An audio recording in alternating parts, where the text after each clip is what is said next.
Art is a personal gift that changes the recipient. The medium doesn't matter. The intent does.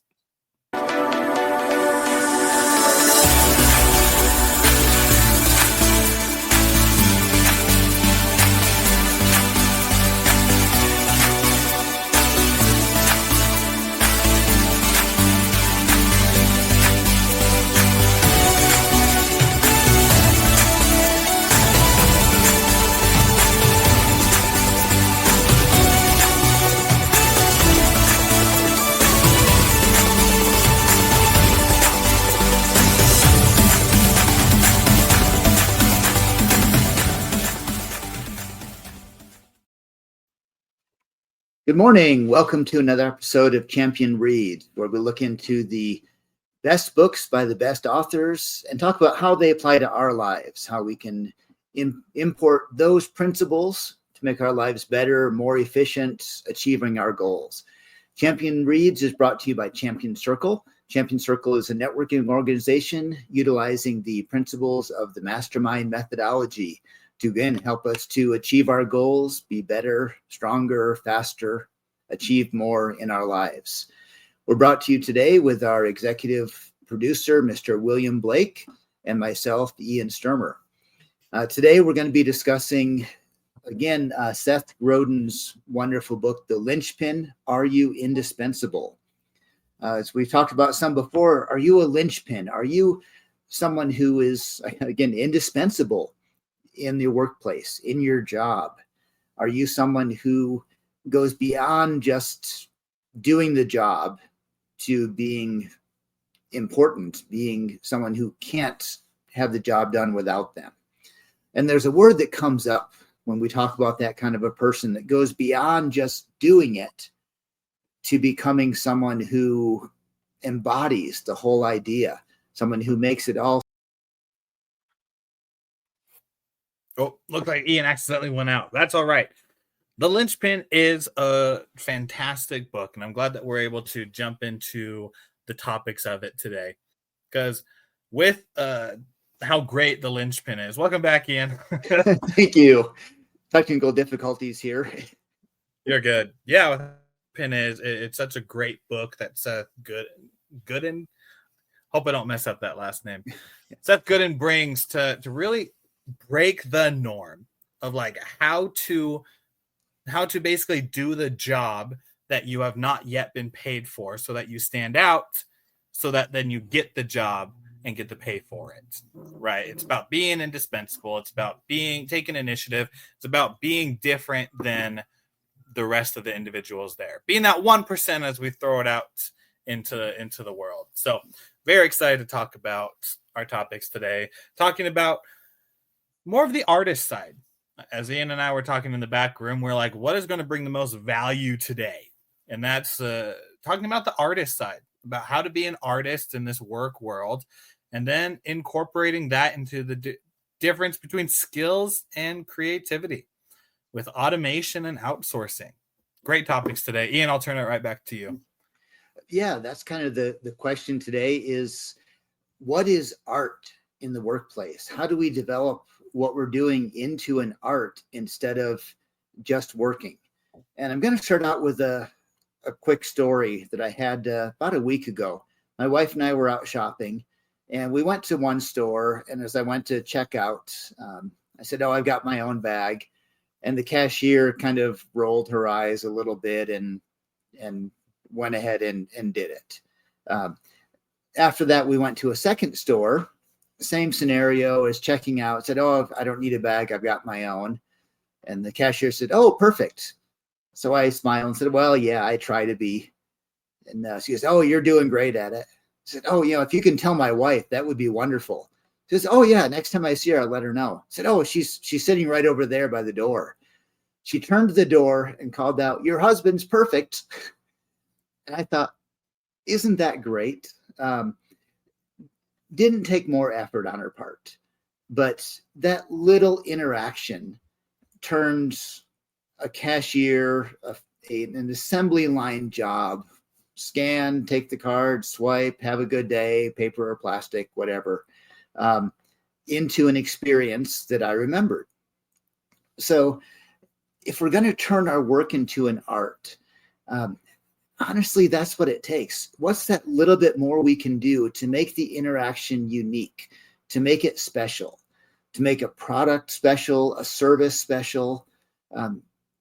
Add that little bit of magic into what we're doing. So I'm going to kind of put it back. So what do we do to add that magic into our everyday lives, our mundane daily grind, to become a magical thing that we can enjoy and give more to our clients, our customers?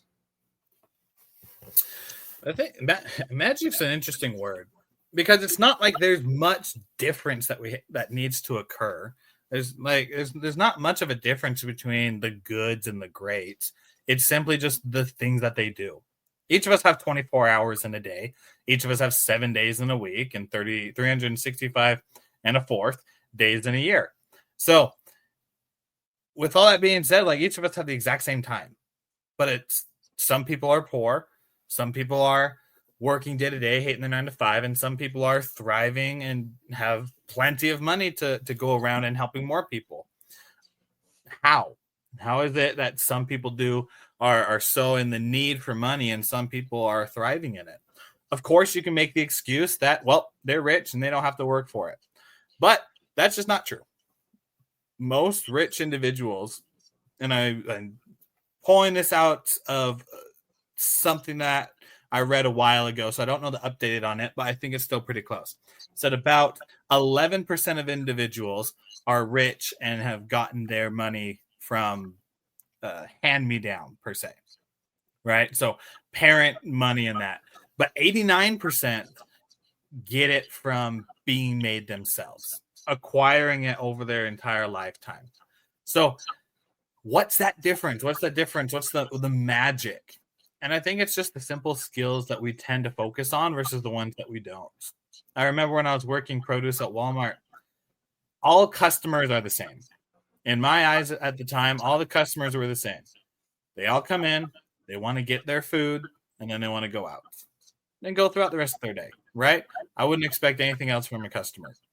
So when customers come up to me, the way that they usually would come up and say, hey, can you help me with something? Or, hey, I'm looking for X, Y, and Z.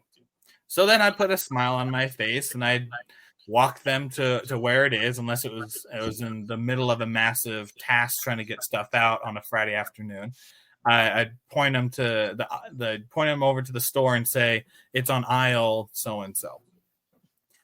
But I remember this one time where this individual walked up and I was down working on the cabbages, and before we put the cabbages on, we got to peel off the extra leaves on them just so they look nice for the customers. Yeah. As I was doing that, the customer came up to me and said, hey, I have a question for you. And so I turned around and looked at him, and just a regular customer. He was dressed nicer and his hair was done, just good looking guy. And he said, hey, Willie, I'm looking for this. And I didn't know the dude, but he used my name. I said, oh, it's right over here. I'd love to show you. And then I went even more out of my way to interact with him as we were walking there, to tell him exactly where it is, and even give some recommendations from our conversation when he said, yeah, I'm cooking for a big family gathering. What would you recommend? Right. And the more customer service, more of that interaction occurred because he simply used my name. Now, this isn't him being the worker, but I'll absolutely tie it into it. It's never the big things that make the difference. The small things done consistently make the biggest difference. This man who came up and used my name, one simple word that to everyone else was just a name or just another word to throw out in the dictionary. But because he used a single word, which was the most important word for me, he got more of my attention and got more of my service. Now, I stand by that, and I'd do my best to remember other people's names, because I have learned from him and from other individuals that using people's names is the most important thing, because their name is the most important word for them. If you say their name, If you say that word, you will grab their attention. It is that important. Now, whether the person hates their name or doesn't, that's a whole different story. But it's amazing that just the small and simple things do the most impact. Now, I can also go on with not just names, but being able to, if you don't have anything to do, you can just grab a broom and start sweeping the floor. 2, looking around to see what else needs to be done. 2, listening to your boss have a conversation with someone else complaining about something and like go on doing that. We could talk about a bunch of things, but I don't want to keep rambling on. Yeah. Ian the Wise has so many different things that he wants to share, but it comes down to those simple, small things that make the biggest of differences. Yeah. There's a fine line between being wise and being a wise guy, so I'll see where that fits in there. But yeah, I think the art aspect so often is the little bit that's extra. It's the little bit that doesn't apply necessarily to the actual product or service. Now, I love audio gear, and I'm always looking at headphones and receivers and all those kind of things. And there's something that frustrates me with headphones. I'll read a review, and it'll start out by saying, it comes in a new color.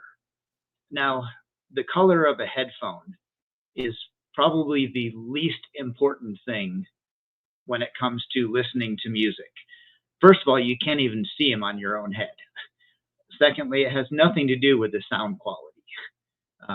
Whether it's pink or green or black or orange or gray is not going to affect how the music sounds when you listen to it, or the clarity. But that's become a big selling point in these things. It's a new color. It's a new, see how good, nice it feels when you touch the headband on it. And as much as those frustrate me because they have nothing to do with what the product is theirs for, sometimes it's those little things that make the difference in the art of it, that make it stand out from the competition. And I'll admit that I do look at a pair of headphones and say, ooh, those look really nice. Okay, nothing to do with how they sound. Got to try them on for that.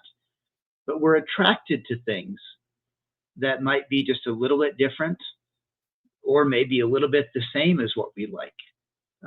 Those little pieces of it attract us. And like you said, hearing our name is a huge amount. If you're in customer service or sales or anything like that, using the name is a piece of art you add into it to work the person's name into it that can make what you're doing more indispensable. It could be, and apologies for kind of jumping around here, but as we were talking earlier and said, what makes art in a workplace? It's that extra little bit that other people aren't doing.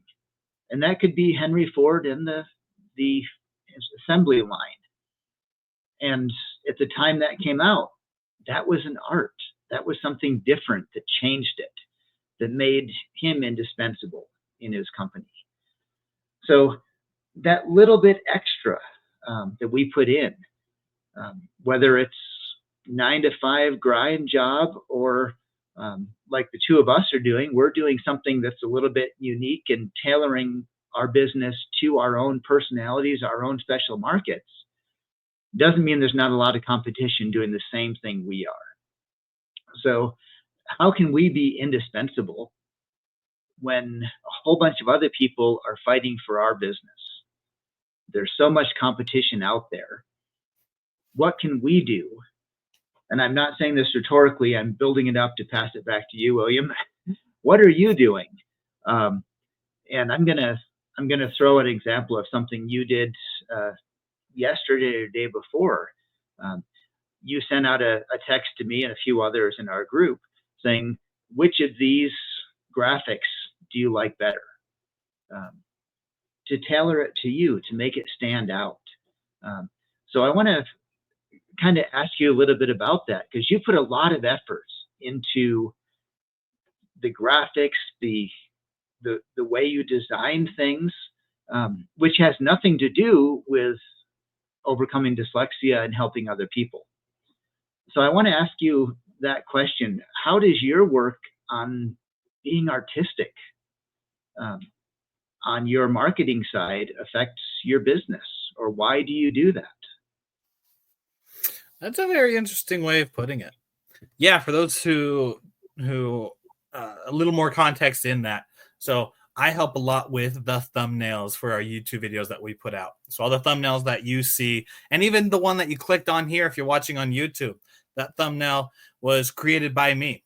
And what I love to do is I love to send Ian and a couple other people on our team these thumbnails to do kind of like an A/B test, which is a test between a few different pictures and visuals to see which one they like the most.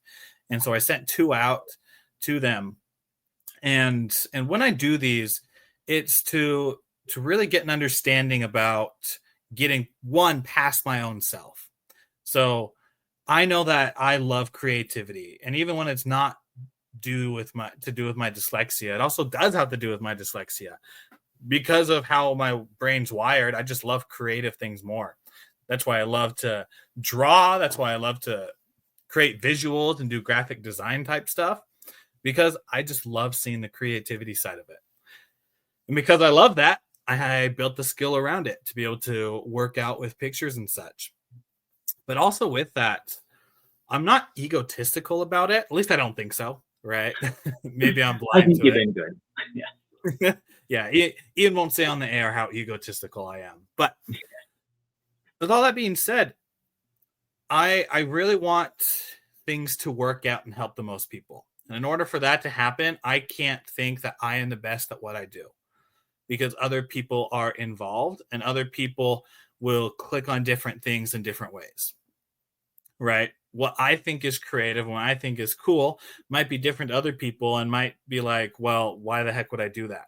For YouTube example, YouTube thumbnails, it's the most important thing to a YouTube video, because that is the first thing someone will look at whenever they jump onto YouTube. That means the thumbnail has to attract them in some way to be able to then look at the title of it, to then which able to click on the video, which then goes into the hook of the video, and then everything else with the content within it. So it's using that in marketing and using that to stand out. It's one great way that you're able to get past what everyone else does is begin to include more people. When you begin to include more people who are your audience, people who are on your team, you then get into the realm of getting past your own vision of what you think that it looks like, and able to jump more into this is what works for most. It's why I love YouTube A/B testing, because you can put up 2 or 3 thumbnails on there and it'll push it out, and the one that works the best will stick. And then you can be able to learn and adapt from that. So I don't know if I answered your question, Ian, but when it comes to the ability to stand out, the ability to use creativity and such, and the way that I do it is by including other people in there, because it gets past myself of when I might be blind to things and truly gets what works for most people. Yeah, I love that. And the idea of art, as we look at in the workplace and in our businesses, covers a lot of different aspects. We think about art as like painting or drawing or the artistic vision of things. But it also involves being able to adapt and bring in other people to it. So as you were talking, it kind of made me think of a comparison between 2 great artists in the world, Vincent van Gogh and Thomas Kinkade. Now, before I open up a whole can of worms about who's better and what it makes art and all of that, Van Gogh had his vision of what he wanted, and what he believed art should be like. And he went after that, and he did that, even though it was not popular at the time, and he didn't receive a lot of recognition for what he did during his lifetime. Thomas Kinkade has turned around and painted these, they call him the painter of light, these beautiful pictures that are on people's living room walls all over, because people like them. And I don't know what his vision is as an artist, but he's gone and created a lot of works that people like. And as we look at art, you said, is it creative on our own and we're going to go after our own idea, or is it going into what we think our customer wants and going the extra mile to be the best at what our customers, clients, bosses, and so forth want? And I think it can go either direction. You can be the rogue independent, or you can be the one that brings people together and seeks out the commonality. I think if we want to get promoted, it might take a little bit of both, but I think there's an art to bringing our vision and including more people, an inclusive style of being an artist in our work. Teamwork and collaboration are all parts of those things. And I know Seth Godin in the book says that teamwork is a code word for do what I say by the boss. But there is an art to teamwork. There's an art to leadership, where you're bringing people together to create something bigger than what one person could do on their own. And I think, again, the linchpin idea of bringing more people together, creating more than could be done in the traditional ways. There's an art to that. There's an art to leadership. There's an art to teamwork. There's an art to working together and collaboration that goes beyond a science. It goes beyond an assembly line technique. And I think that qualifies as an art. So I've rambled a little bit there, but and said the word art way more than I wanted to in that monologue. But there's an art of speaking as well, and I'll work on that one some more. Art. There you go. Now we're even, right? Yeah. Okay. I love it. I love how this conversation's going this way, and I love how art is involved, because a lot of times when we talk about the workplace, it's usually not about being creative. A lot of jobs out there aren't about being creative. It's just memorizing the thing and getting the job done. That's why I think a lot of times in schools that we don't really get the most understanding and experience with our creativity, because unless you have a really good teacher who understands it, they usually stick with the books. And in the books, this is the one answer that you need to know. So you need to memorize this. And we are going to take a test at it at the end of the year. And if you don't have it memorized and know about it, then you will not get 100% for the class, right? The school system was first started to help educate individuals to become workers. And unfortunately, it's still in that way. And I like how we're starting to get out of it, and there's different options that a lot of people have, but it's still in that thing of producing workers, producing individuals who do the same thing. Just because, sorry, frog in my throat on that one. Just because you go to college doesn't mean that you stand out. Just because you got a certificate in something doesn't mean you stand out. Just because you are the manager over a few people doesn't mean you stand out. What makes you stand out is how you are as an individual. As you use your creativity, as you use your inner skills and the strengths that you have, as we talked about strengths finders in the last book that we studied, as you use your strengths that you have, then you take who you are and put it to how you are able to put your purpose into society, how you're able to affect the market and affect the workplace in that way. A lot of individuals are stuck because of financial problems, of sticking with some job that they might not have the innate strength with. So they're working on something that they might be weak in and hiding the skills that they have.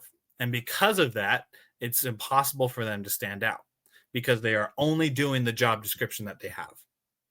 In my experience, when you start doing something that you love, it starts to bring out this creativity and bring out this inner left and right brain mentality of where you do the job, you excel in the job, then you go past the job into other areas, and it all seems like fun work. it all seems like just the best thing in the world. A lot of people don't get to experience that. But as I've been able to be in both places, I've enjoyed working 12 hours trying to do something I love rather than 8 hours of something that I think is okay or that I hate. And I think that might be the difference. Now, I don't want to leave it there because that's a depressing note. Ain't no way we're going to leave it at that.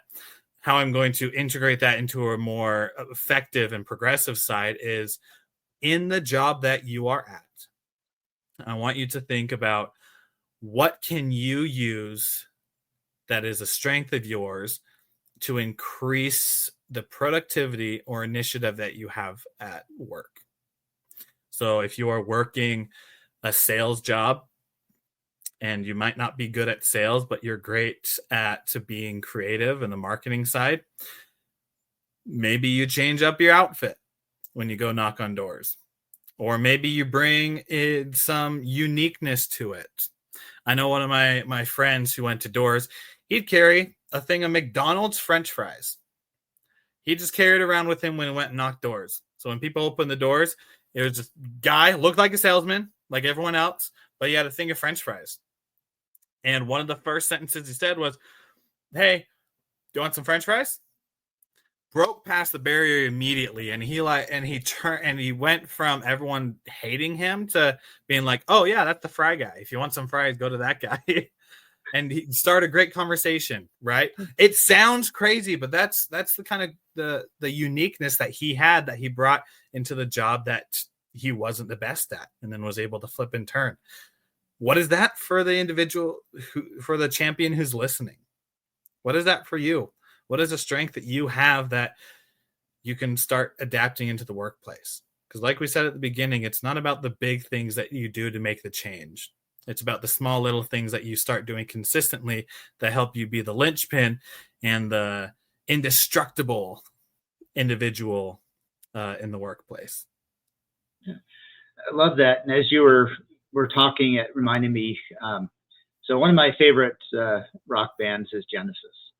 And Genesis, in their early days, Peter Gabriel was the singer, for you young guys who don't remember that far back.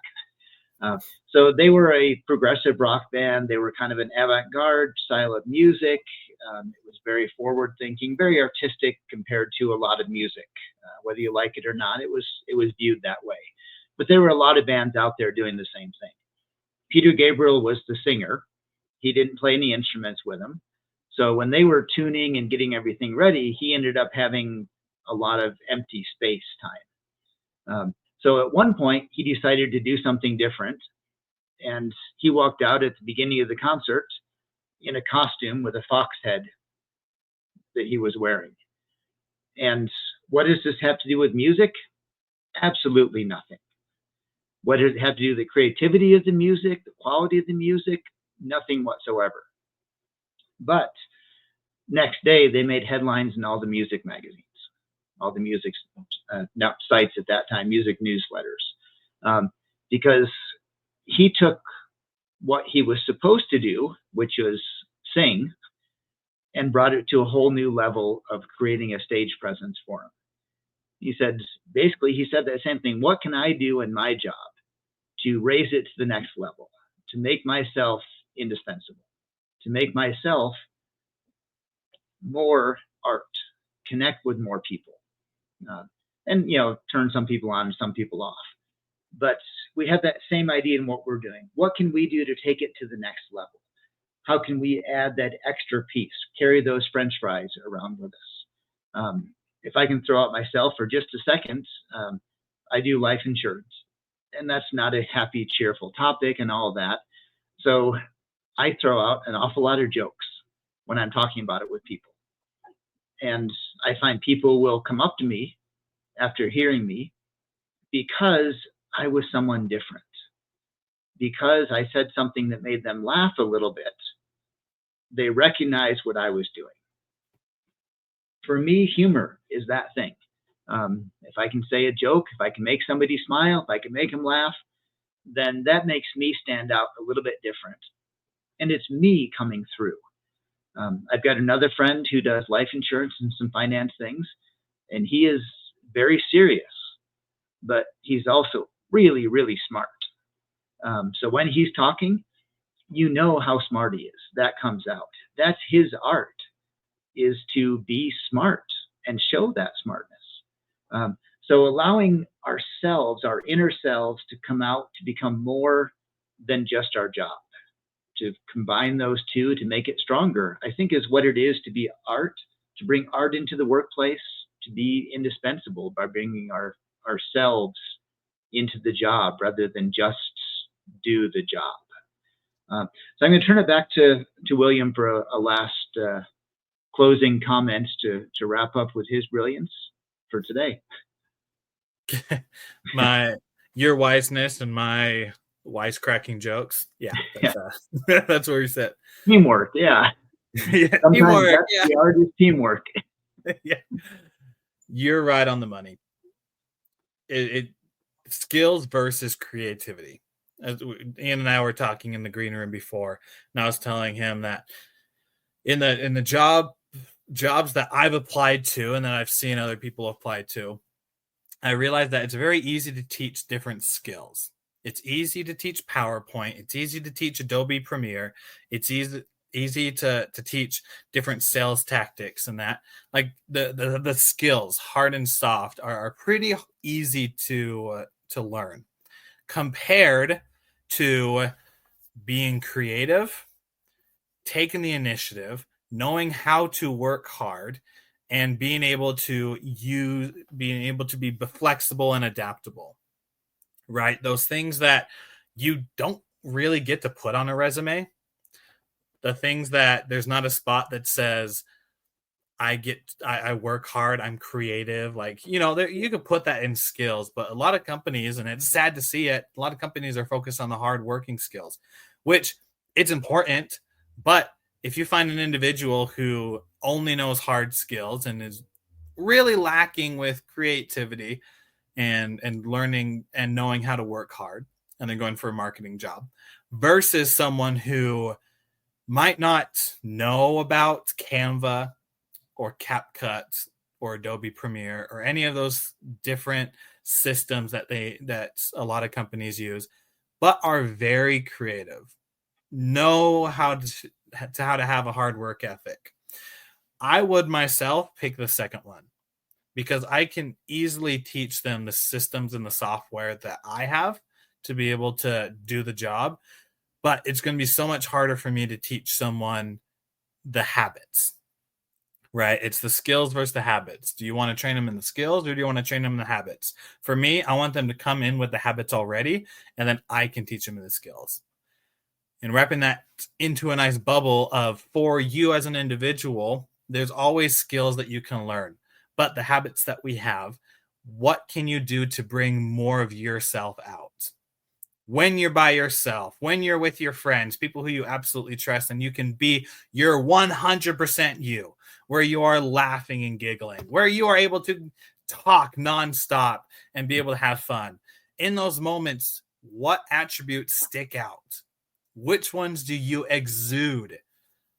Figure out that, and then pick one and apply that to your workplace. Pick one and start being more true to yourself in your working environment. Because as I've realized that, and as I've started doing that, it's become very apparent that it's just the small things. As I wrap it up from where we started, it's the consistent small things that we do that get us the big results, rather than the one big hurrah moment. Love that. And yeah, I think that's it. Being indispensable, becoming an artist in your work, it is the small thing. It's those few little steps that we're willing to do that other people aren't, that make us indispensable. So with that, I want to thank our listeners for listening to another episode of Champion Reads, as we have delved into Seth Godin's book, The Linchpin, Making Yourself Indispensable. Or Are You Indispensable? I turned my tablet off. They had the name of the book. The Linchpin, we'll go with that, by Seth Godin. Encourage you to pick up a copy of this book, to delve deeper on your own into how he talks about becoming indispensable and why that is crucial as we move into a new type of workforce than we've really ever had in history before, and how to stay on top of that. Again, we are listening to Champion Reads. Hopefully you have liked what you've heard today. If so, we encourage you to click on that like and subscribe button to find out more of what we have to offer. Look at our other podcasts and videos and trainings that we have offered through Champion Reads and through our sponsor, Champion Circle. If you'd like to reach out to us, you can reach out to us at email at mychampionscircle.com. mychampionscircle.com is the website. The email is info@mychampionscircle.com. But if you go to the website, you'll see a link to the email as well, as I strive to bring creativity into my wording at the end here, because sometimes that makes the difference. So again, thank you for listening to Champion Reads today with my co-host, Mr. William Blake, and myself, Ian Sturmer. Thank you, champions, and look forward to seeing you for our next episode.